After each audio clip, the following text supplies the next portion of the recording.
Bugün Kurban Bayramı, üzerine kurban kesmek vacip olan kimselerin bu hizmeti geri bırakmamaları lazım. Kurban kesecek iktidarda olanlar ondan geri kalmasın. Kurban kime vacip olur? Kurban kesebilecek iktidarı kendisinde bulan, genişliği kendisinde bulan bir kimse kurban kesebilir. Kurban kestiği takdirde hali vaziyeti bozulmayacaksa, sıkıntıya düşmeyecekse, eli daralmayacaksa o kurban kesebilir ve dağıtabilir. Usulü sünnet üzerine olduğu vakitte 1/3'ünü kendi ailesine bırakır. 1/3'ünü kesemeyecek halde bulunan dar gelirli dediğimiz sınıfa onlara dağıtır.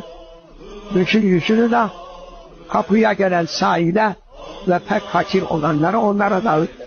Cenab-ı Allah o kurbanın bereketiyle kurban kesen kimse fakirlik görmez. O sene en geniş olur. Fakirleri sevindirdiğinden dolayı Cenab-ı Allah onun kalbine ferahlık da verir. Eline bereket